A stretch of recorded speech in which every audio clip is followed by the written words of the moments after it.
नमस्कार मित्रों, मैं वाहिद खान पठान आप सभी का बहुत बहुत स्वागत करता हूं। जैसा कि आप सभी जानते हैं कि हमारा प्रयास यही रहता है कि जो हमारे पाठक है या आम जनता है उनके सामने एक तो ये है कि जो आम जनता की जन समस्याओं का उचित निराकरण का प्रयास किया जाए और साथ ही जो नई नई शख्सियतें हैं और जो आम जनता के लिए जो संघर्ष करते हैं, जनता की सेवा के लिए दिन रात लगे रहते हैं और ऐसी शख्सियतों को मिलाना। तो जिसमें आज हम पिपलिया मंडी में आए हैं मंदसौर जिले में और श्यामलाल जोगचंद जी का नाम है। जो इस नाम का पहचान की कोई जरूरत नहीं है, जहाँ तक मैं सोचता हूँ, मेरी निजी राय है, क्योंकि मैं लंबे समय से भैया से जुड़ा हुआ हूँ। दूरभाष पे लंबे समय से चर्चा होती रहती है और साथ ही हमने देखा है, चाहे किसान के हितों की बात हो, आम गरीब आदमी के हितों की बात हो, तो सबसे पहले अगर श्याम भैया को मालूम पड़ गई है तो आपको कोई दिखे या दिखे, श्याम भैया दिखेंगे और पूरी टीम दिखेगी। तो आज ब्रह्मण का कार्यक्रम था, सौजन्य मुलाकात थी, तो सब एक पत्रकार को मान सम्मान की कोई आवश्यकता नहीं होती, क्योंकि पत्रकार का तो एक दायित्व बनता है कि आम जनता के सामने चीज़ें रखना, जो भी है मुलाकात होती है। परंतु आज मैं प्रथम बार भाई साहब के कार्यालय पर आया तो फूलों से स्वागत किया गया। तो भाई साहब बहुत बहुत स्वागत, आपका धन्यवाद। ये प्रेम आपका इसी प्रकार बना रहे।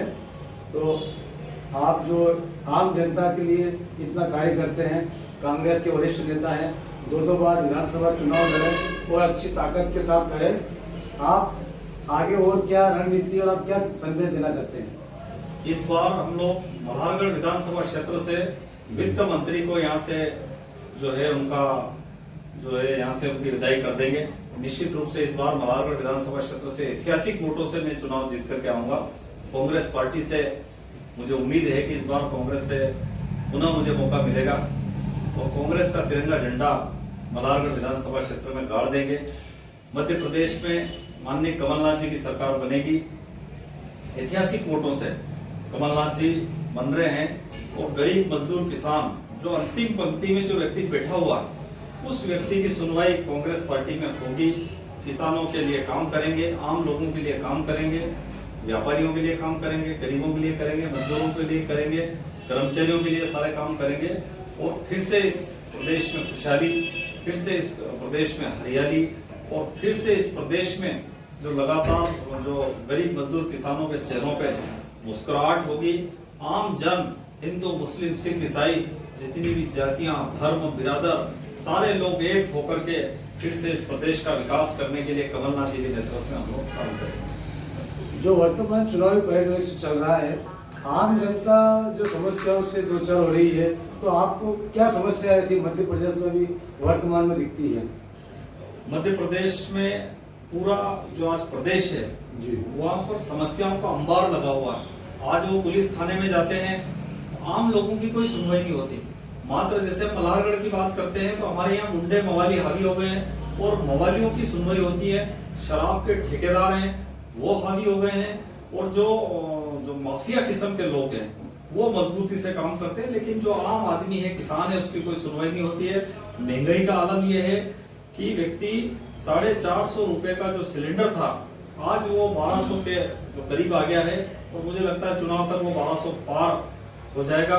महंगाई से भयंकर जूझ रहे। खाने का जो तेल है, मीठा तेल बोलते हैं, कई जगह कड़वा तेल बोलते हैं, तो तेल खाद्य वस्तु जो है, तेल की जो स्थिति है वो 200 के पार हो गई है।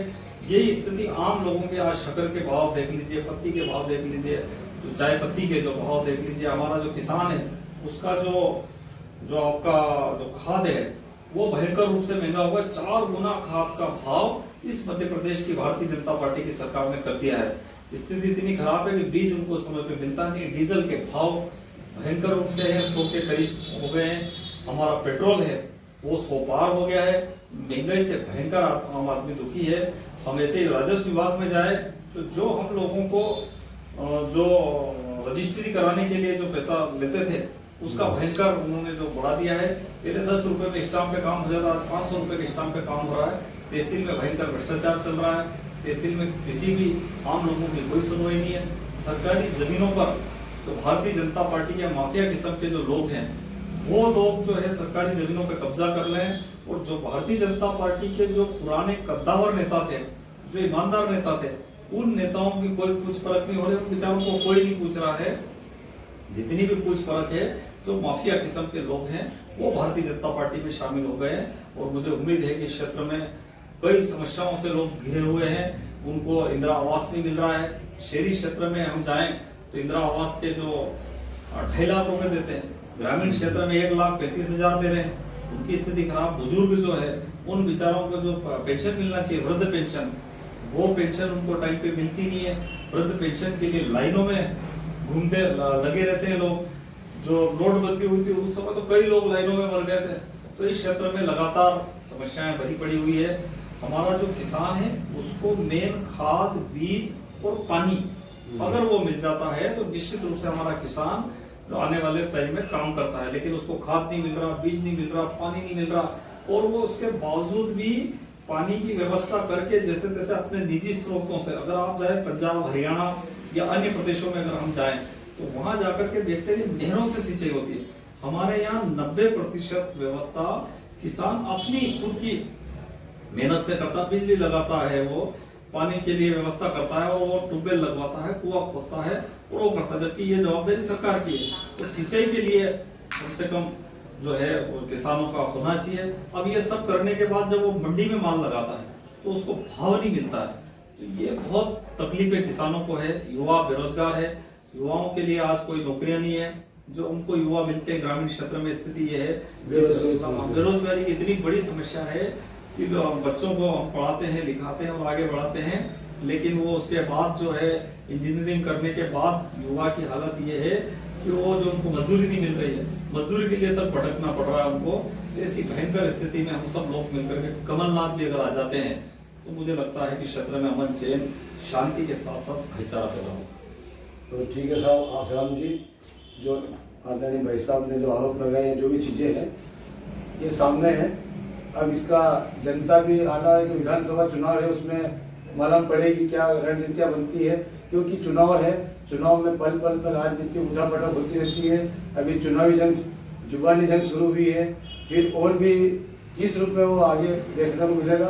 तो बहुत बहुत भाई साहब शुभकामनाएं हमारी ओर से। आपने आपका बहुमूल्य समय दिया और हमारी शुभकामना है कि आप इसी प्रकार आगे भी अच्छे से अच्छे सेवा करें और आम जनता से जुड़े रहें। बहुत बहुत धन्यवाद। नमस्कार। जय हिंद, जय भारत, जय कांग्रेस।